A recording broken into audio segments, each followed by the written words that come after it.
Well, look who's there. An old friend, a young old friend, I should say. How are you? Good. How are you, Mark? I am well too. It's great to see you again. Congrats again on your recent award. Oh, thank you. Tell us what that was again. Well, we've got a couple recently. One of the ones that's getting a lot of press is in the clean tech space. So it was great to be listed as one of the top rising clean technology solutions. So that's really exciting. And why don't you tell people who you are? So I'm Molly Morse, the CEO and co-founder of Mango Materials. And funny enough, I was talking to a guy by the name of Nagesh Rao the other day. Oh, I haven't seen him in a while. He was the one that introduced us. Oh my gosh, crazy. Yeah, I haven't seen him in well over a year at this point. Yeah, well, he's gotten a little prettier, but not much.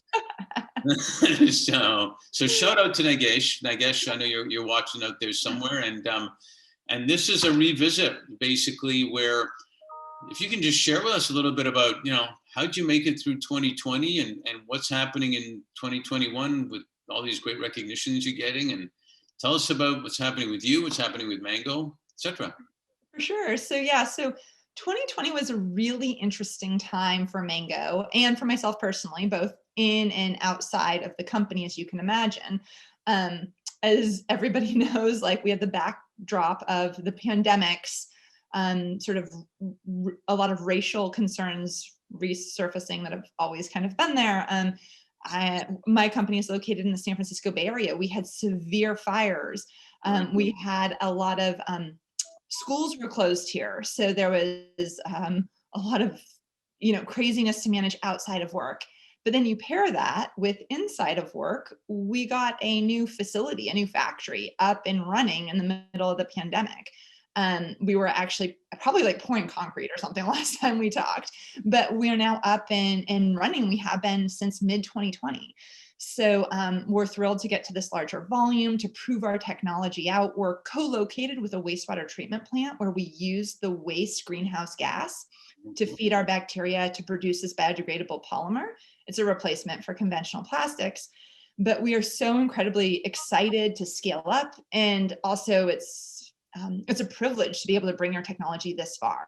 So on one hand, we had these amazing professional company milestones we've met, but then in the background have sort of other things, not crashing down, but just 2020 in the background. So it was quite the dichotomy of the year. But yeah, I'm excited for 2021 and what the rest of the year will bring. That's pretty amazing, actually. And what a fantastic location to have it where you have your facility. How did that happen?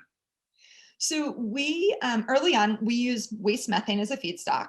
Methane is a greenhouse gas produced from wastewater treatment plants. So we went and talked to a lot of them to see how much their methane would cost if they had available square footage where we could locate our facility. Mm-hmm. And we ended up at Silicon Valley Clean Water in Redwood City, California. So we were, our technology was originally, I got my PhD at Stanford, so it's fairly close to that. So that's in part how we ended up in that geographic area.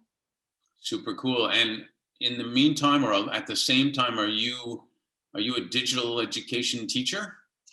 I'm actually not. I outsourced that.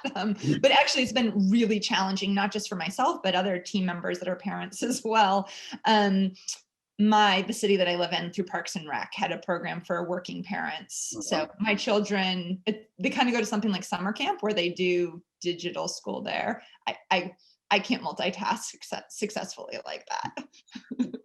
I used to, my two younger boys, when they came to LA because they were asked to come here for acting, and we did homeschool, for a while, and holy cow, it is not easy.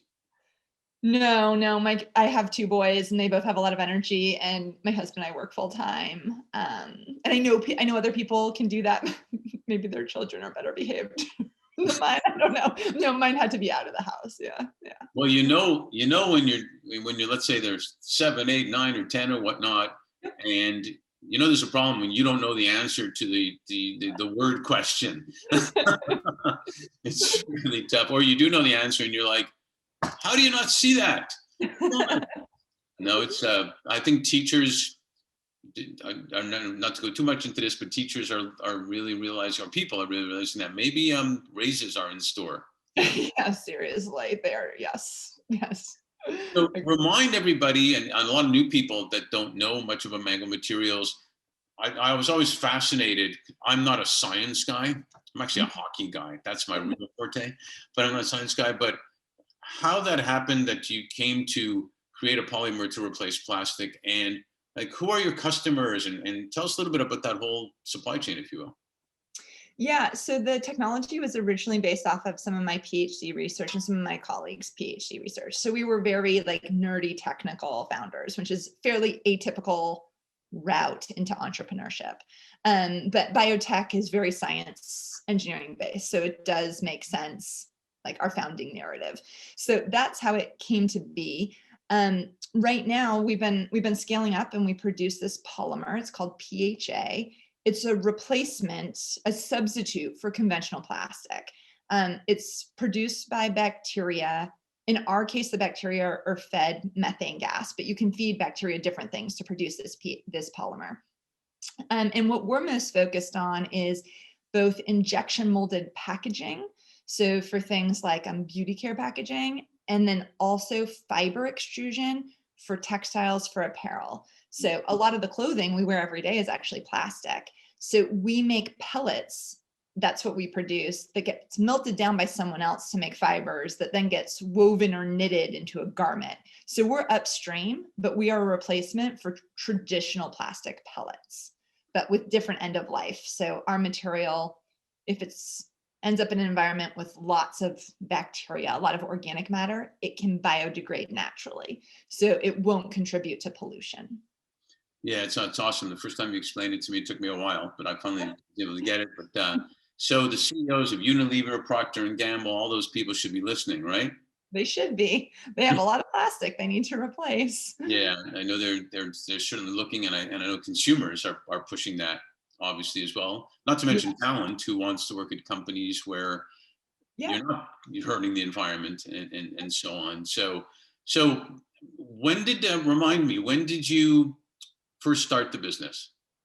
So our first funding came through in 2012 from the National Science Foundation. So it was a grant for small businesses. Mhm. Um, at that time, it was $150,000. We thought it was like more money than we could have ever imagined.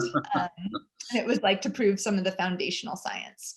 So over the years, we've come quite a ways in terms of scaling up and figuring out the polymer characteristics, the customers, the pricing model.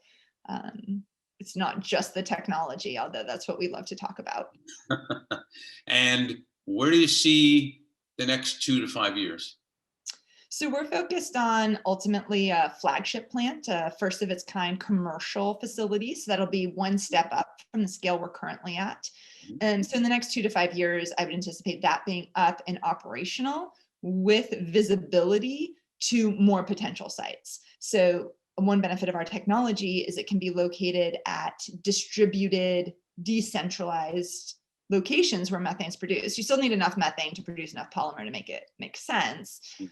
but you can imagine having a lot of these plants at different locations, or even one larger one at the site of a larger flow of methane to be producing many millions and millions of pounds of PHA per year. So that's where I would anticipate being in 2 to 5 years. That's awesome. So I'm going to definitely be able to say I knew her when. Yep, yep, that's the plan. I'll be, yep. All right. Well, if I can, I'm proud of you. You are one of the leaders of care, and you are doing something really good for the world. So keep making a difference and keep revisiting with us, will you? Yeah, will do. Thanks. Thanks, Mark.